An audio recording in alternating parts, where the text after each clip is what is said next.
This is one of my favorite trucks right here. It's like the essence of Squarebody, refined and then trained by the military to be a killer. I mean, it's nothing but beef. 1.25 ton frame, 1.25 ton axles, V8 diesel, big old screw you, brush guard. Yeah, I love this thing. And I am pretty stoked that we got it started. We're still dealing with electrical, but this is coming out a lot better. Cleaned up a bunch of stuff, put some new wiring in, and we're good to go.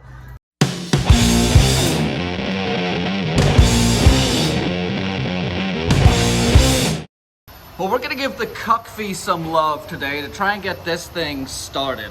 When we purchased this, it wasn't running. It came without a transmission or a transfer case. We've since thrown one in. I picked up a Turbo 400 203 from the junkyard for 500 bucks. And we filled the transfer case with fluid. We filled the transmission with fluid, like the torque converter, bolted it up to the 6.2.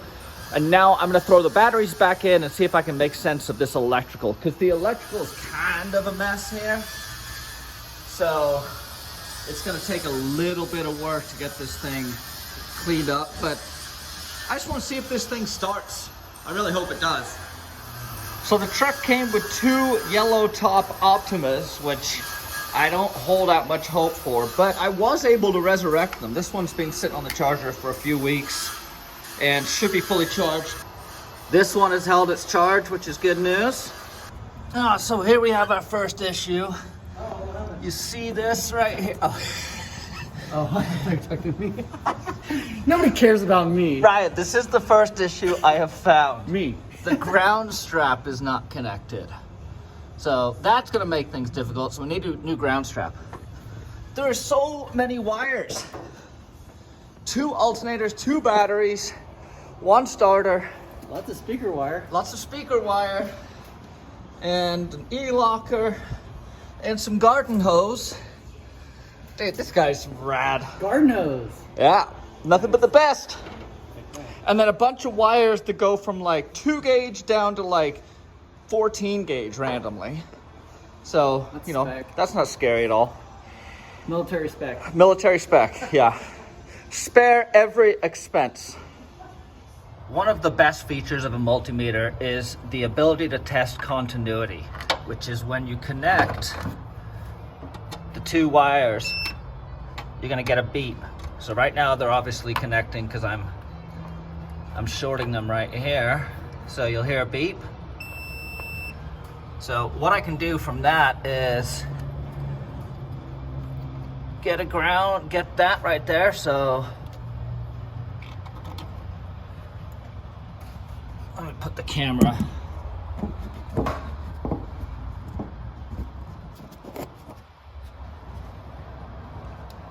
Okay, so I'm gonna try and test continuity between my ground. So I know I've got right there.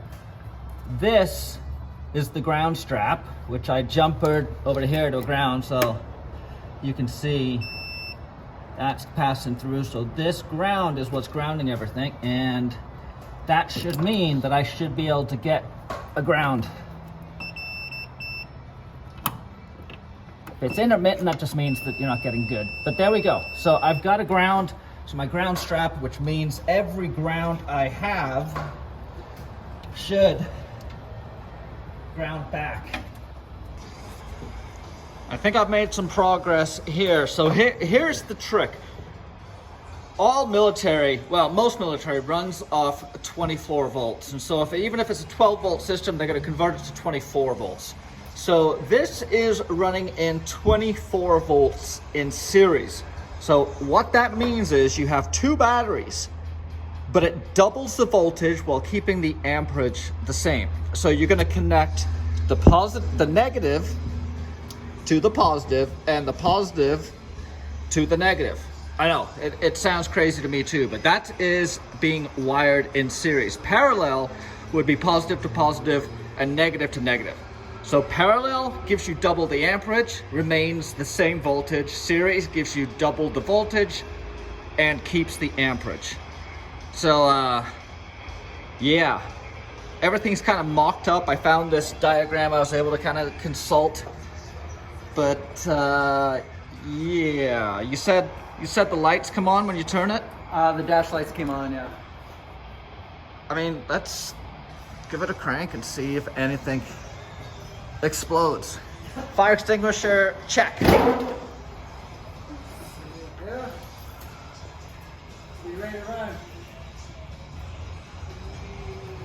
Then, lights on and going. Okay, there we go. Yeah, the starter might need to get a little kick. So everything is working as it should. Let's check heat. Not that this is going to tell me much, but there's no excessive heat coming off it. And I heard the solenoid click for the starter. Yeah, so maybe we just need to bang on the starter a little bit. Yeah. I mean, it's a new transmission, right? Yeah. Did you bolt up the flywheel? Yeah, flywheel's on there. Flywheel is bolted to the torque converter? Yeah. Okay. Okay. Let's start mucking around. Maybe we can get this thing at least to idle. It may not have fuel or anything though. And it definitely needs to be primed.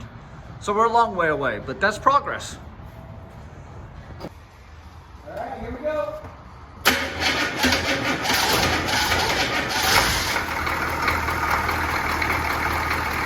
Well, after some tracing of wires and getting rid of wires and fixing grounds and getting all the batteries connected back up, I think we're good to go. What is this? This is for the ground strap on the engine, but I don't think we need that right now. I don't know why diesels have a ground strap. Glow plugs, I guess? Yeah, but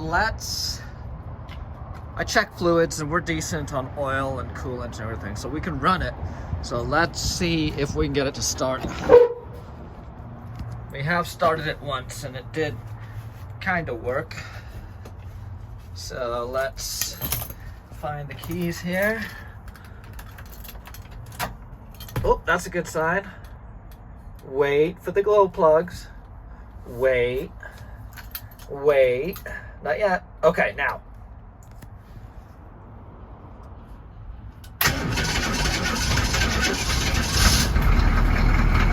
Yeah!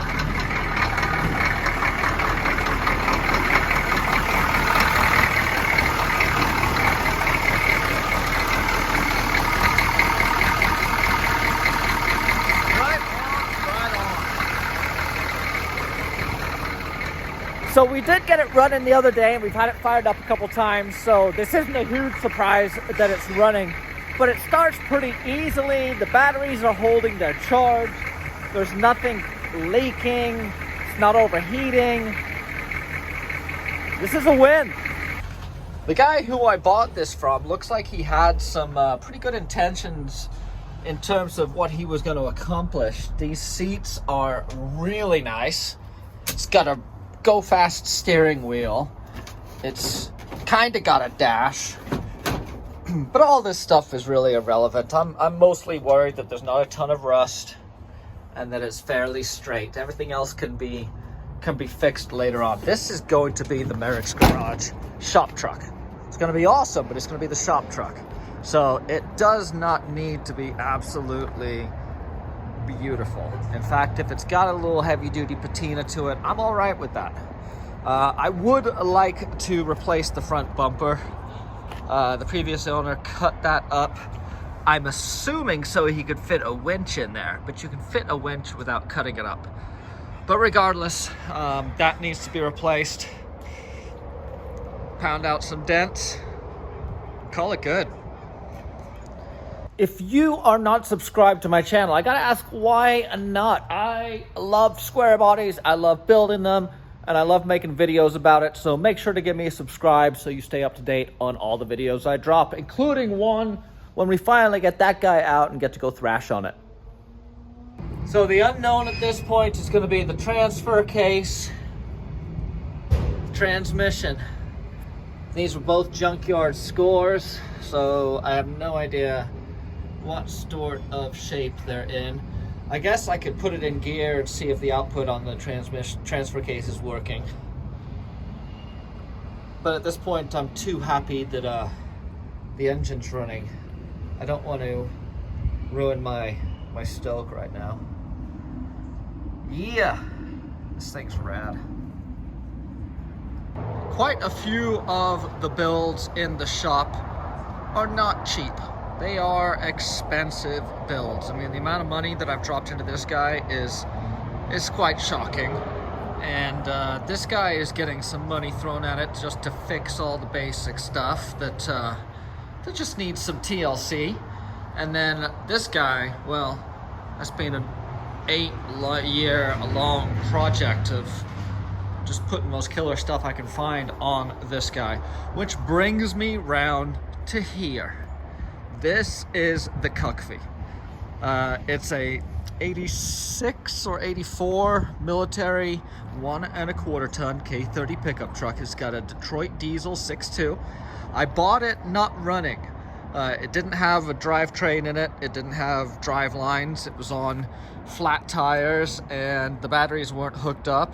So I didn't really know what I was getting into. I just knew that it was most likely going to be a good deal and something that I could fix up. Well, and with getting it running, that is a huge weight off my shoulders, knowing that the engine at least runs. Fingers crossed on the transmission and transfer case that we picked up from the junkyard, Turbo 400 and an NP 203. What else do I still need to get for it? I need to get drive lines. I got to reach out to Tom Woods about getting some drive lines for it. I've got some old tires. The old 40s that used to be on the Blazer are going to be going on this, or I've got some military tires and bead locks back there that might go on here. But there's part of me that wouldn't mind bringing this thing back to look like the Alabama Army truck that Fred Williams built on Motor Trend years ago. True story, the black wheels that were on my Blazer for years were the wheels that came off the original Alabama Army truck. I bought them from Fred back in 2014 or something and ran them on my truck forever. And so it seems kind of fitting to have them go back on an Alabama Army truck. So that's the plan. We're hoping to get this thing banged out and back up on the road and running. I think it's going to be awesome. I hope you guys dig it. I do have a video with a bunch of detail on this build that I'm going to link up here from Garrett, Born for Adventure on Instagram. He's a wealth of knowledge when it comes to these trucks. So make sure to check that one out.